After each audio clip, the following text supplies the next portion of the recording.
And if I was giving guidance to any first-time home buyers or anybody that's wanting to invest, and it's what I gave advice here the other day, was if you're in it for the short term, probably not your best time. But most first-time home buyers are just trying to get in and start some equity growing. So, 5-6 years down the road, we're going to look back at this and go, wow, look where my equity is. And that's kind of what we have to look at, is that we know the market continually goes up over time.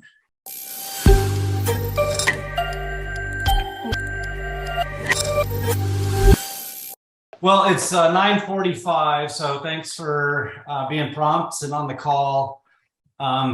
This is a little bit of an extension of a bit of conversation I had yesterday, Tip Tuesday. I figured what we chat about is buyers and where they're at with where they should be home buying. This is a bit on the heels of understanding, how they're going to think. Their thoughts that are being told to them are going to become their emotions, are going to become their actions, right? So, and I hate to sound like a broken record, but I'm a real big believer in understanding that in ourselves and others. And if they're watching the news gets, as we know, gets hits by creating stuff that people get more nervous about than things they enjoy. So, they're incentivized to create kind of chaos and uncertainty and clickbait or whatever you want to call it. So what I wanted to talk about today was counseling and advising your buyers with logic and facts. And I think that, the facts that we can look at, some are, this is one of the few times in the last couple of years that first-time home buyers can even buy, right? They don't know what the costs are associated to getting into a home purchase. And then quite often they find out and they're like, oh, I can't do it right now. And we have had really no ability or little ability to get them seller's concession for their closing costs. So, that's a thing, right? That's a fact. The other facts that we can rely on are interest rates. Timing. I gotta put that to sleep, airplane mode. Where interest rates are, the fact could be it's higher than it was, but the fact could also be that it's lower than it will be. So the fact is that we know for sure is that it's less than the kind of average of data that we've been tracking on historical that we've had in mortgages is in the 7s, and we're still not quite there yet.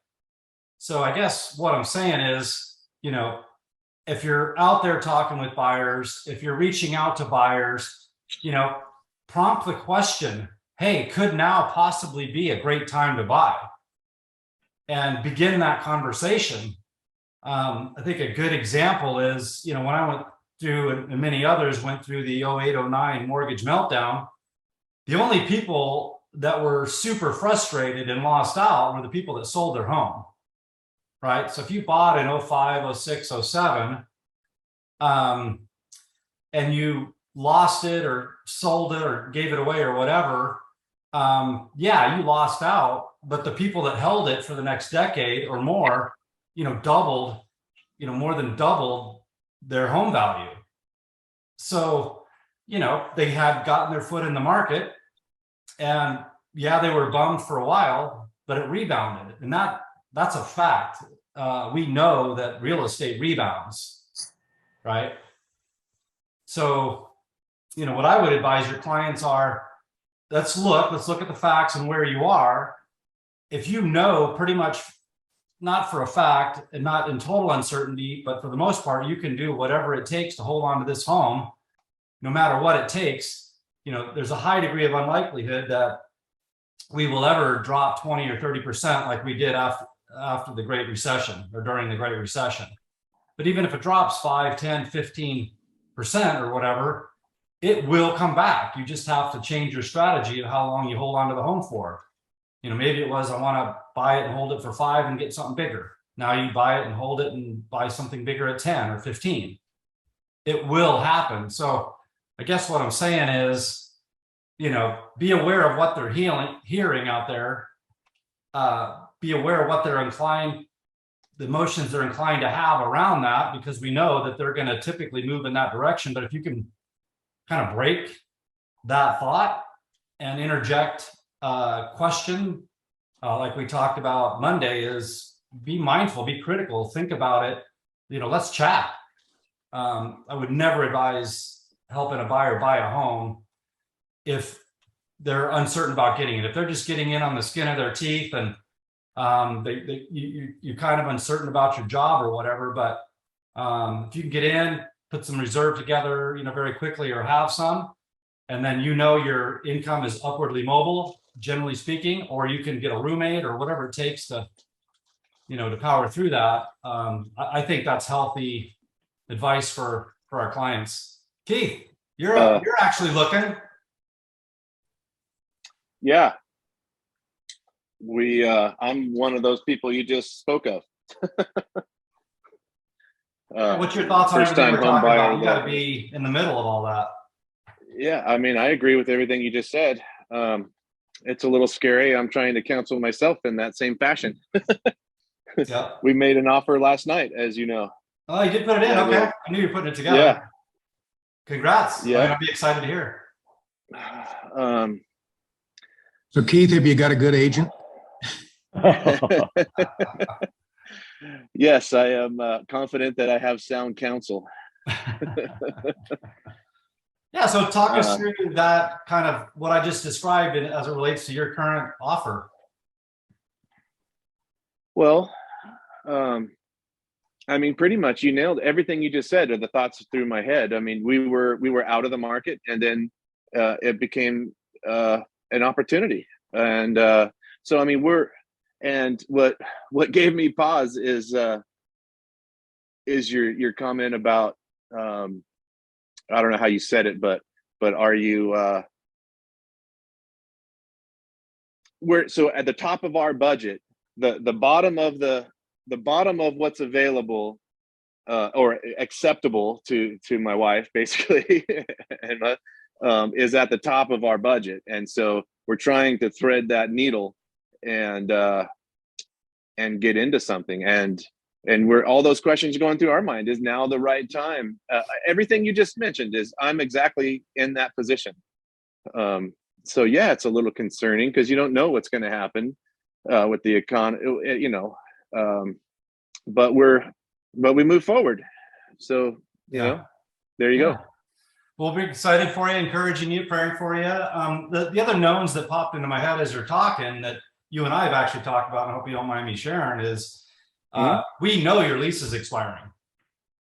That's another known. We don't know if it'll go up, but there's probably a pretty high degree of likelihood. Right? Will it go up as high as your mortgage? No, probably not.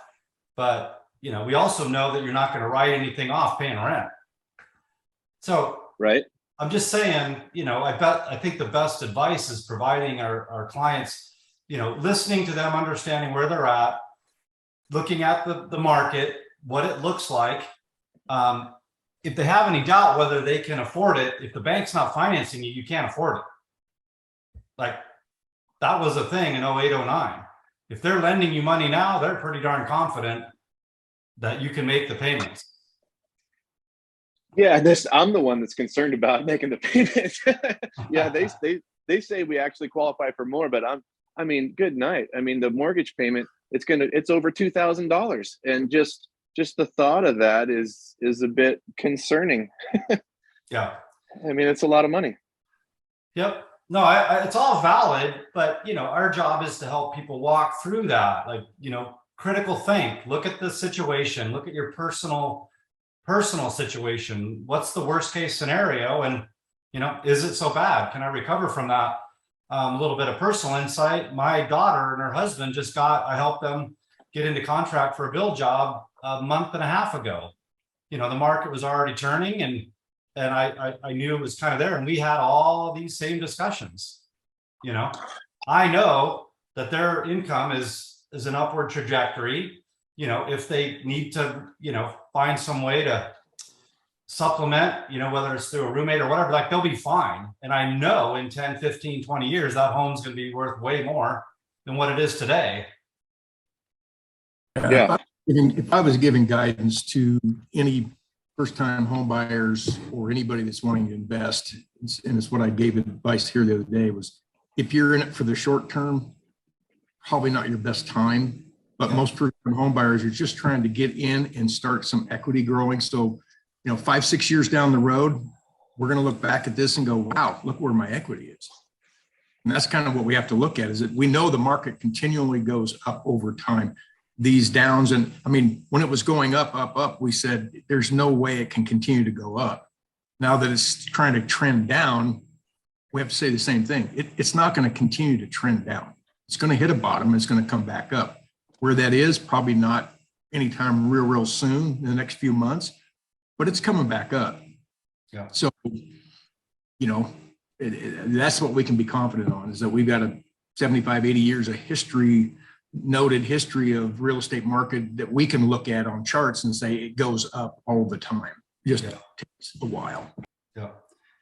Who on the call has a buyer that's in that situation that wouldn't mind sharing what their buyers are going through and where they're at in that process?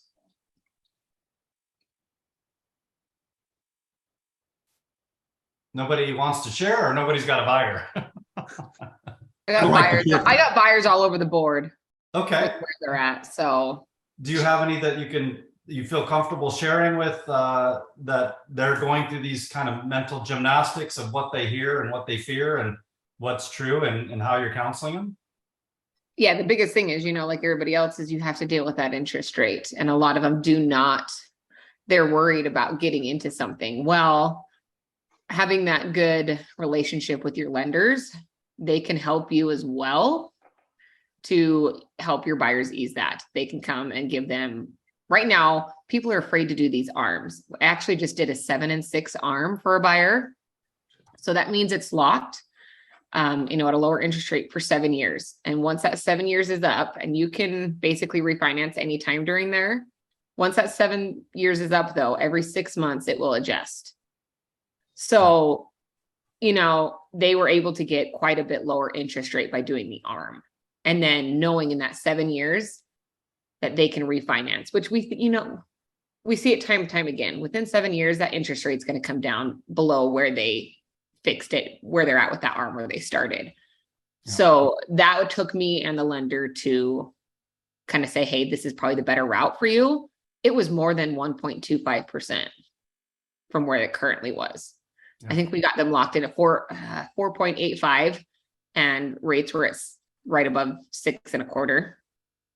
So, yeah, it's a case by case, personalized, plan, right? Work with the buyer, your client, work with the lender, your counsel, what the market, what the sellers are willing to do these days. And, there are some serious deals to be had out there. There are some, we're not in a buyer's market.